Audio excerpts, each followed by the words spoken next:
So this morning we're going to work on Stitch's name, just show you how I play the name game, and sort of a bit of a progression that you can play to make it more exciting. Now he is very, very hyper, so this may not go very well because he's got access to the entire lounge, but we'll see how it goes. So first of all, I'm just going to lure him around, and I'm just going to, he doesn't need to be in a sit, he does no sit, but I'm not going to necessarily, I'm just going to say his name and feed him. So Stitch. Stitch. Good boy. Stitch. Good boy. Stitch. Just to crunch that one. Stitch.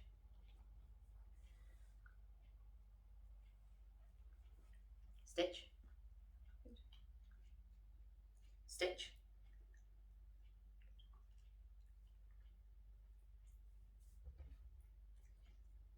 So the next step is to place one piece of food out, call them with their name, and when they get back to you, give them multiple pieces of food.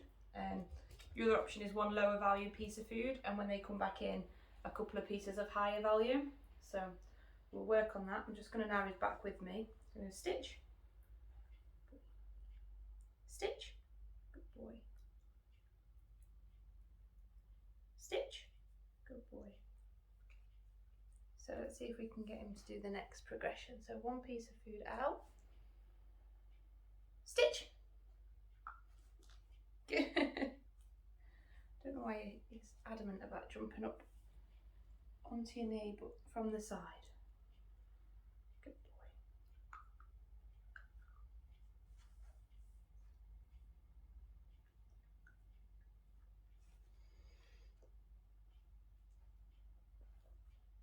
Stitch. Good boy.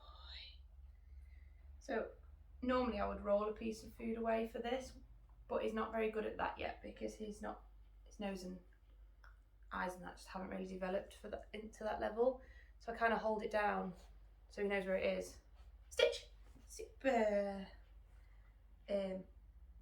But in the next week or two, he should be able to see the roll in a bit more detail. So then I would roll a piece of food, let him grab it, and then recall him using his name and give him lots of food. So one piece of food out. Stitch. Super. There you go. Should I put it on my leg for you to get, there we go. Yeah, so this Stitch.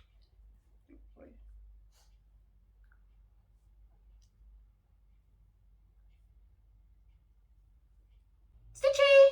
Yeah!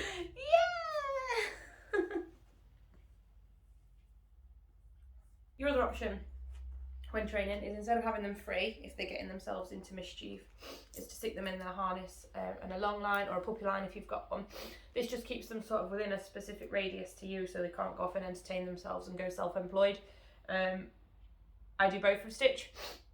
I sometimes keep him on his harness for that reason. Other times I'll do it a bit more free, just to see where we're at really.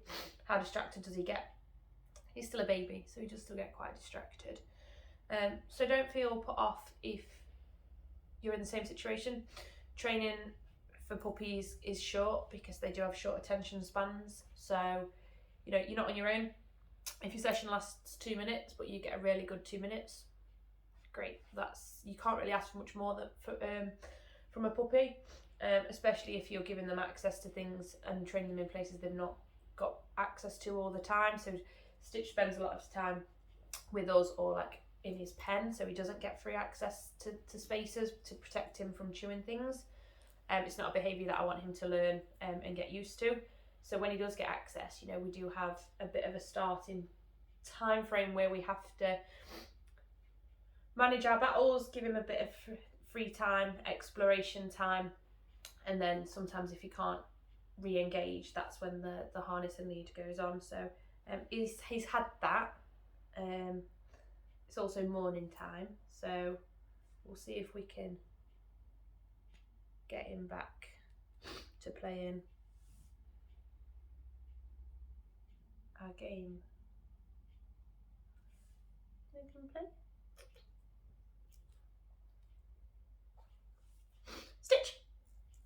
Super. Good boy. I don't mind him jumping on me at this stage when I call his name. I like the proximity he offers.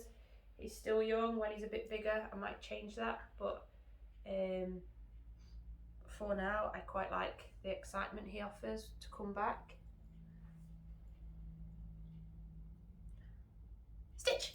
Yeah. So that one, you can see how I actually just waited and let him finish. He was chewing the piece of food and he decided to lie down whilst chewing. So I waited for him to finish before calling him back.